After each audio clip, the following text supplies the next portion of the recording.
to the show today. I'm excited to have with me, actually, a friend from a while back, George here, who is actually, he's been through a little bit different of a route. This interview will be a little bit different today than most, and you'll have to forgive the quality of the video. George is in a Starbucks. He was able to carve out a little bit of time for me today. He's a very busy man, being a single father at this point in his life, taking care of work, kids, and everything else. 3 kids, I should point out, 3 little boys. So I'm very excited to have you on today. Thanks for making it, George. Anytime, Chris. Thanks for having me. All right. So I guess the part I wanted to focus on with you, unfortunately, it's a little bit more of a somber message today. Focusing in, you've been through a divorce here that has cost you. So I mean, there's an emotional cost that I'm sure we could dive into and take forever talking about. But today we're going to focus more on the financial cost of that divorce and how hard that was on you. So you started the divorce, and this has been a good number of year process. It's completed now at this point, right?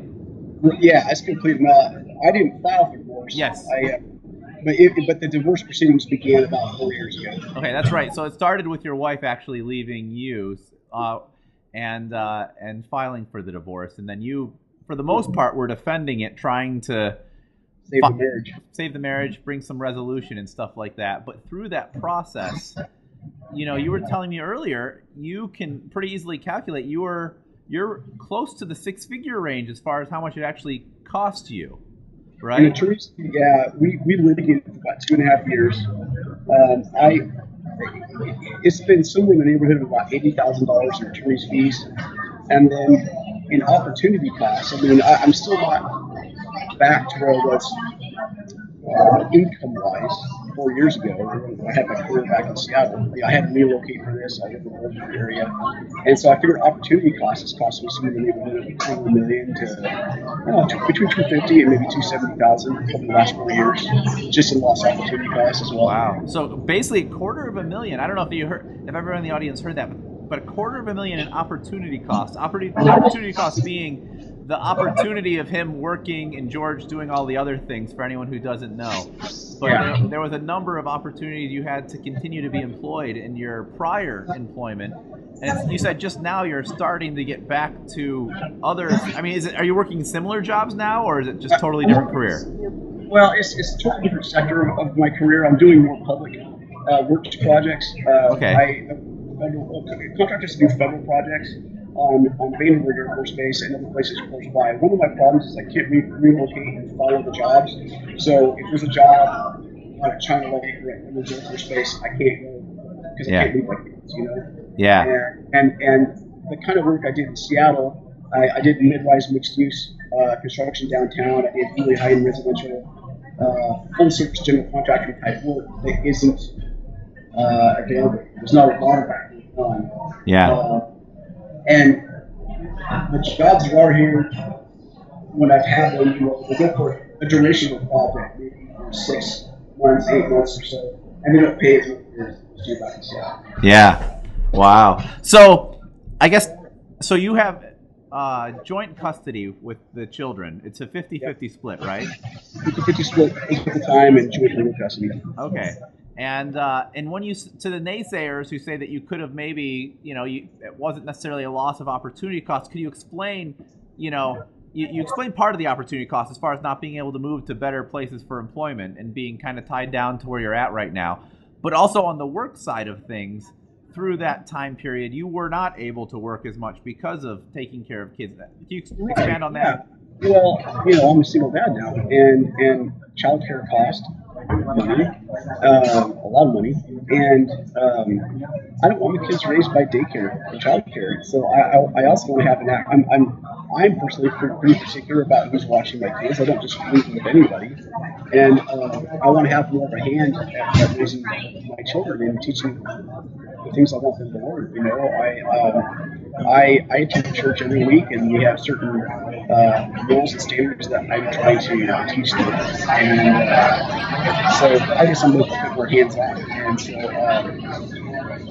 it's really hard to do that. I mean, it's good for them in school now. My kindergartner gets out at 2 o'clock, and then my older boys get out at 3:15. So it gives me some time between drop them off about 8:40 in the morning, close to 9.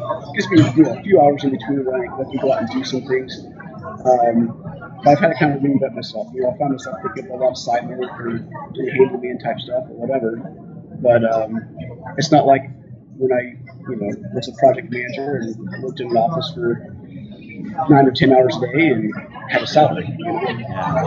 Yeah. So at the end of the day, when you figure in your out of pocket and your opportunity costs, you're out well over 300,000, unfortunately. I would say, yeah. And not to mention all of the other, I guess, unfortunate tattered pieces that come with a divorce and everything else. If you can reconcile, and you don't have to reconcile right away. I mean, even if you've got family support or a way to be able to spend a few months apart and get personal counseling individually, both of you, and then come together after 4 to 6 months and start getting couples counseling, I think it's worth it. Really, it's worth it for yourself and for your children. And I mean, nothing's really ever as good or as bad as it seems. There's nothing generally so bad that you can't really overcome. Again, like I said, I'm a Christian. I go to church, and I really think there's a lot of healing that can go on in faith. And I recommend there's a lot of good books out there, and there's even a couple good movies that help the person gain new perspective. Yeah, well, thank you so much for sharing today. I appreciate you sharing your story, and I know it's a difficult one to bring up and drudge through a little bit, but the details that you gave from a financial perspective, I think are quite enlightening as far as how much it really can mess with your future, and I guess now having to bear the burden of that debt, to which I might add you're probably nowhere close to having that any of that debt paid off as far as that 80,000 goes. Well, I still have a little over 30 grand left to pay off, and so I'll be 40 in June, and I'm beyond broke because I mean broke means you got no money. I'm in debt, right? So I've got no retirement. I've got nothing. So I've got 25 years till I'm 65. Yeah. And a lot of folks are trying to retire at 65, right? Well, let's say 30 years to 70, right? Yeah. So I've got between 25 and 30 years to figure out how to pay off what I still owe on my attorney's fees and earn enough money to retire on. And I have 3 little boys that I want to help with school and go on missions, our church mission trips and things like that. So it's kind of a daunting thing, Yeah. And then leading, I guess, one last question for you. Leading up prior to the divorce, financially, I mean, you guys were in a home and had some other things going on. You were probably in the positive at that point in your life, Yeah. I did not big time, but I had my retirement work and I had some in savings, and we were heading the right direction. You know what I'm saying? So the divorce at the end wiped all of that out, and now has put you into the negative. So Well, thank you so much for sharing your story today. And I appreciate you doing it, and I apologize to any of the listeners or viewers here if this it's been a little bit of not the best connection, but I think there's still a great message here for anyone listening as far as divorce goes, and I appreciate George sharing that today. And I'd like to thank you for your time today, George. Yeah. All right, and to all of our listeners, thanks for your time. And again, post any questions, and I'll get back to them below.